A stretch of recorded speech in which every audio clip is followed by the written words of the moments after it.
Good morning. It is 5:13. It is a Sunday.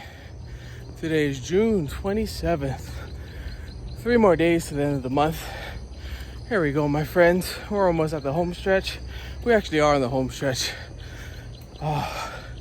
June is almost up, which means 6 months are officially almost in the bag. And I'm counting from January, February, March, April, May, June. That's to the end of June, right? Because January 31st would be the end of the first full of the month.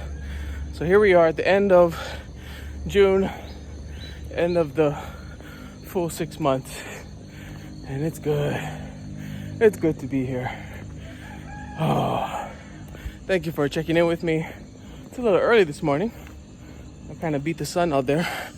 My mile just rang on my wrist. That's good. Once again, thanks for being here.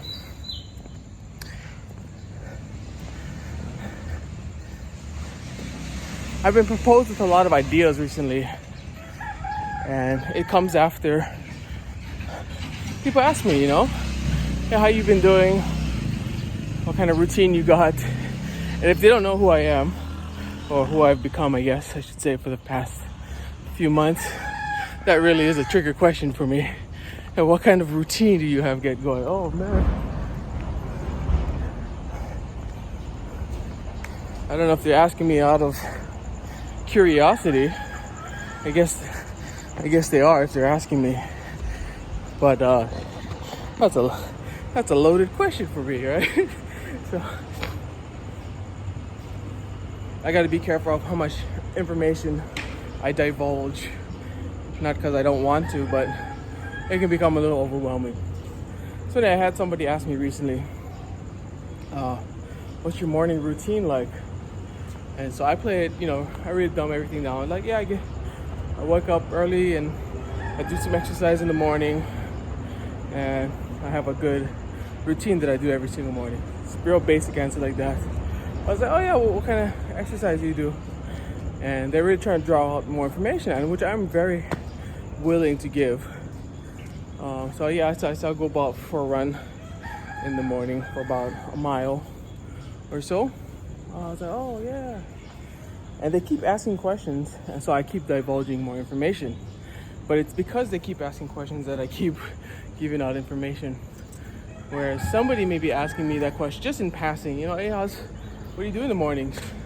And if I go on this 10-minute rant, to them it sounds like a rant. To me, I feel like I'm sharing, right? If I go on this 10-minute rant, then they're gonna be like, geez, I didn't ask for all of that.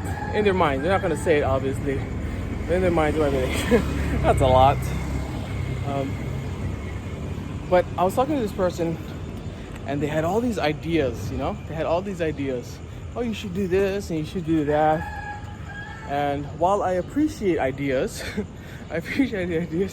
I myself have a lot of ideas already, I appreciate the input, but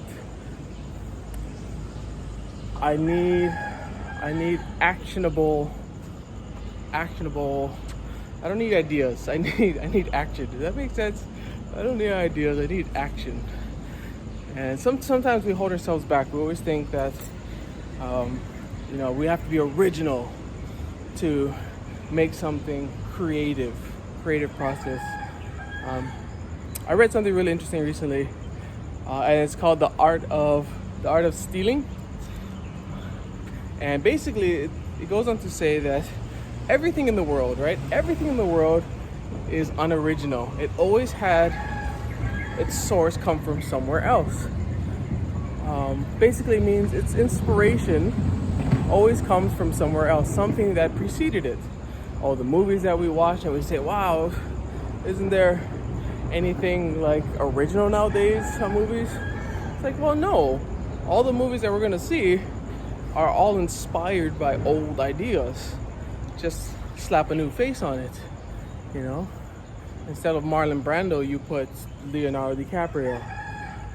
Obviously, you have to change the story a little bit, but okay, so I'll give you an example. I was thinking about, okay, what do I know that have changed hands have been stolen material that I've been interacting with recently, and that's books.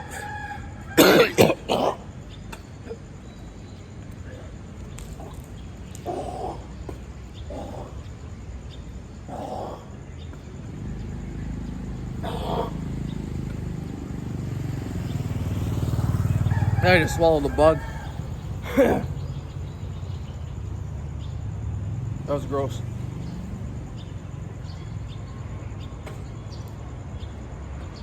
Whew. Don't swallow bugs. I should start walking. Go through these.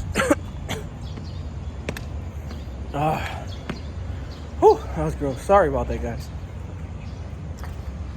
So I've been reading a lot of books. Okay, so I'll take, for example, a book that I've been just loving, and I've read it twice already this year. Excuse me. It was a mosquito. Felt like the size of a mosquito. Definitely, if I played it on slow motion, I probably couldn't see which bug it was when I upload this video. Either way. Okay. James Clear is the writer of Atomic Habits, and I love that book. I love the thoughts in there, and it really is one of those books that helped me take a deep dive into habits and habit creating and developing a good solid routine, and also learning how to remove myself from bad habits, or how to change bad habits, not only do good habits but also how to get out of the habit of doing bad habits. So, okay, James Clear wrote the book Atomic Habits. Charles Duhigg wrote the book The Power of Habit, and it's a very familiar book. It was around for a long time. It's just a circle with a triangle that's made to look like a hamster wheel, and you have stick men running around those hamster wheels. Power of Habit, okay? A lot of those thoughts I've come to realize came from another book, kind of off topic, called Think and Grow Rich, which was written by Napoleon Hill. Think and Grow Rich, and it's just all about mindset, because that's what habit building is. It's just mindset. If you can get the mindset correct, then everything else will fall in place. Okay. Napoleon Hill wrote the book Think and Grow Rich. Napoleon Hill was inspired by Andrew Carnegie. And Carnegie wrote the book. Oh, sorry, Dale Carnegie. Dale Carnegie wrote a bunch of books. He wrote two of his most famous books are How to Stop Worrying and Start Living, and Art of Public Speaking. That's another one. And what's the other one? How to Stop Worrying. Oh my goodness. How to Win and Influence People. Yeah, How to Win in Life and Influence People. And a lot of his inspired writings came from someone else. And so, you know what I mean? Like, inspiration comes from a source. It's nothing original. Whereas all these writers that I just mentioned, they are amazing writers in their own right. But are they the most original? No, because a lot of their writings came from inspiration from other writings. Now, why am I bringing this up?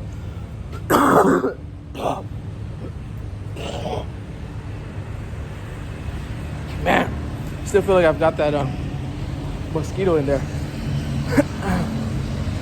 Why am I bringing that up? Is ideas. Everybody's got an idea, right? When some new product comes out and everybody's like, wow, man, I thought about that years ago. It's like, yeah, well, that's great, but did you do anything about it? No, well, that guy stole my idea. Yeah, maybe that guy stole your idea, but he's the one that put the action into motion. He's the one that got the ball rolling. So I appreciate when people want to share their ideas. At the same time, I like to see action. You know? Like, if somebody said, hey, you should do this. And I'm like, yeah, but do you do that?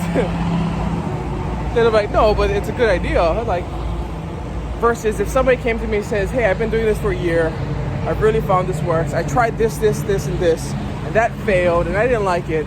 And so I found that this method or this thing I've been doing really helps. Then I'm way more inclined to, take that idea and run with it because it's been backed up with some life experience behind it. Anyway, kind of rambling today. Thanks for staying with me. We're gonna hit our, gonna call them our mosquito push-ups today. Oh, it's been getting really difficult.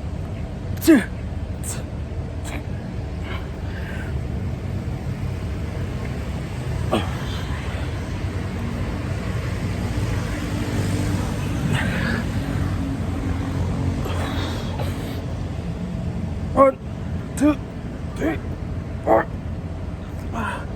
Oh. All right. Thanks for joining me today. Thanks for checking in on me. Sorry about that little mosquito episode. Oh, that was the first. No, it wasn't. Jesse, love you. Keep it up. And you're doing amazing. Aloha.